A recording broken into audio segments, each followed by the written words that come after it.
आम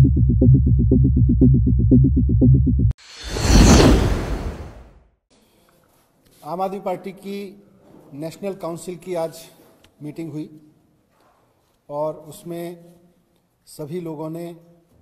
माननीय मुख्यमंत्री अरविंद केजरीवाल जी के नेतृत्व में ये संकल्प लिया कि हम अगले 2 साल में जो 6 राज्यों के विधानसभा चुनाव होने हैं उनमें ज़ोर शोर से शिरकत करेंगे। पूरे दम लगा के पार्टी चुनाव लड़ेगी और बहुत सोच समझ के मुद्दे के साथ में उन राज्यों के लोगों की जो जनता की अपेक्षाएं हैं, क्योंकि जब दिल्ली में अब सरकार चल रही है और दिल्ली की सरकार ने पिछले 6-7 साल में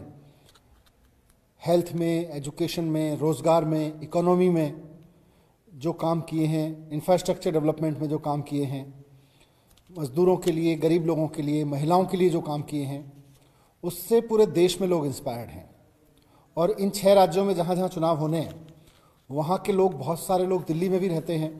वो अपने अपने राज्यों में बता रहे हैं कि हमारी दिल्ली में तो ऐसा हो गया है, हमारी दिल्ली में तो हमारी सरकार हमारे लिए फ्री बिजली दे रही है, पानी दे रही है फ्री, हमारे महिलाओं के लिए बसें फ्री कर रखी हैं, हमारे लिए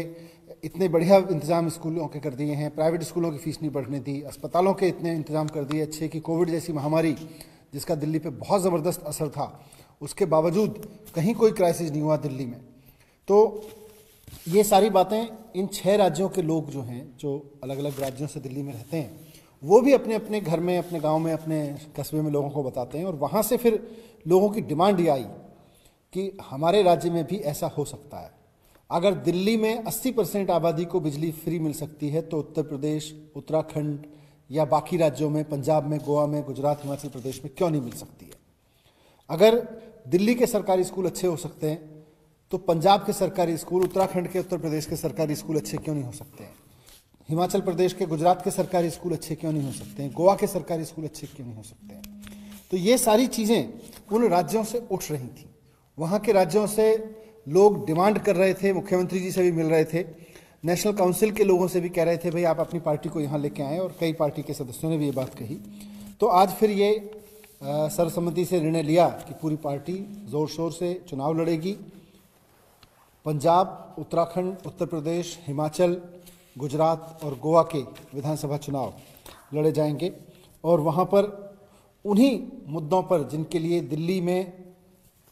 केजरीवाल जी के मॉडल के रूप में देखा जा रहा है, वहाँ के लोग भी केजरीवाल जी के इस मॉडल को मौका देंगे,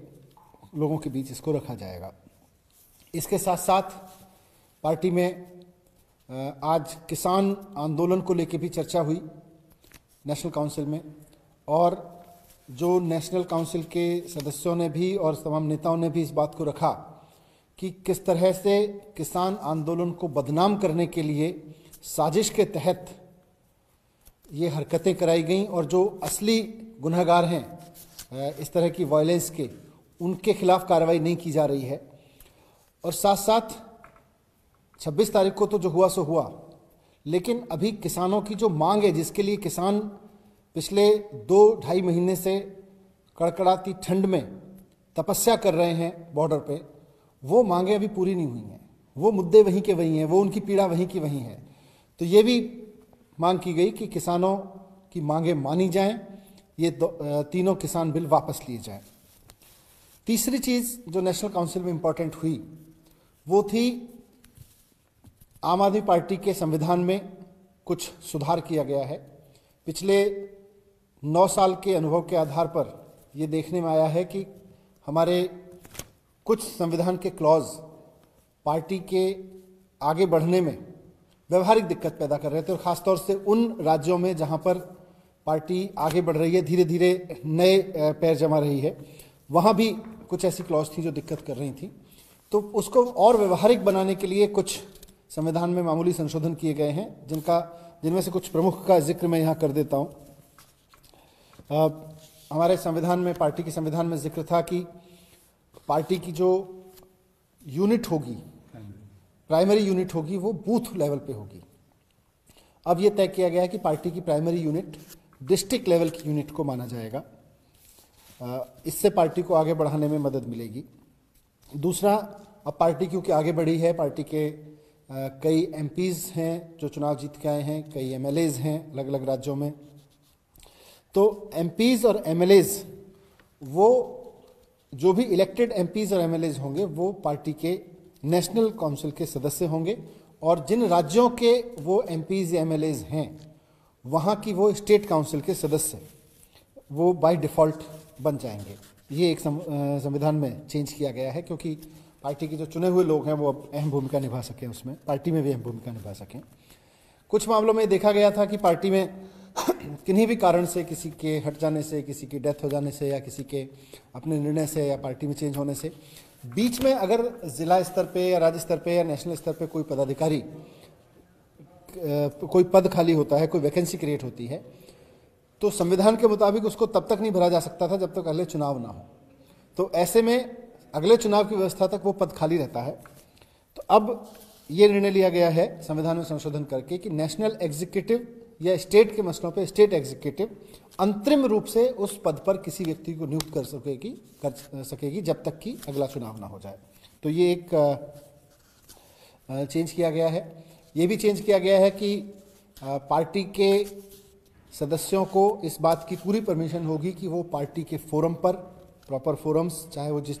भी जो भी पार्टी प्लेटफॉर्म्स हैं उन पर पार्टी के बारे में, पार्टी के सदस्यों के व्यवहार के बारे में, पार्टी के नेतृत्व के बारे में कुछ भी बात अपने व्यू पॉइंट रख सकते हैं, लेकिन उसके बाहर रखने की मनाही होगी। पब्लिक डोमेन में पार्टी को नुकसान पहुंचाने वाले व्यूज़ पार्टी के फोरम पर रखे जाएं, वो अपनी पार्टी है उसका स्वागत रहेगा। ये भी तय किया गया कि पार्टी की जो नेशनल काउंसिल है उसकी मीटिंग्स वीडियो कॉन्फ्रेंस के जरिए भी की जा सकती हैं, क्योंकि अभी हम सब ने पेंडेमिक देखा और उस दौरान किसी भी तरह की मीटिंग कराने पर पाबंदियां थीं, फिर व्यवहारिक रूप से असंभव थीं। तो इसलिए वीडियो कॉन्फ्रेंसिंग पर कराई गई,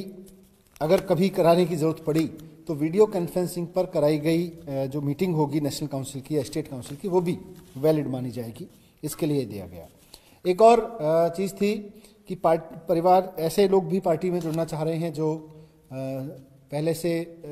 किसी के साथ में इंडिपेंडेंट चुनाव लड़े हैं या उनके परिवार के और लोग लड़े हैं। हमारी पार्टी में एक संविधान में व्यवस्था है कि कोई भी व्यक्ति किसी भी परिवार से एक ही व्यक्ति चुनाव लड़ सकता है। तो जो पहले से पार्टी के मेंबर्स हैं उन पर ये नियम लागू रहेगा, लेकिन कुछ लोग ऐसे जुड़ना चाहते हैं पार्टी में जिनके परिवार के 2 सदस्य भी चुनाव लड़ चुके हैं और वो चाहते हैं कि वो अब पार्टी में आके जुड़ें और पार्टी में सेवा दें। तो ऐसे लोगों को भी अवसर पार्टी दे रही है, और अगर उनके परिवार के उनके परिवार के सदस्य चुनाव में हिस्सा लेना चाहते हैं तो पार्टी में उसके लिए विंडो खोला गया है। लेकिन जो मौजूदा सदस्य हैं, जो पहले से व्यवस्था जिन पे लागू है उन पे लागू रहेगी, लेकिन नए व्यक्ति अगर कोई ऐसा ज्वाइन करना चाहेगा जिसके परिवार में कोई और भी व्यक्ति चुनाव लड़ चुका है तो उसका पार्टी दोनों का फिर स्वागत करेगी। धन्यवाद।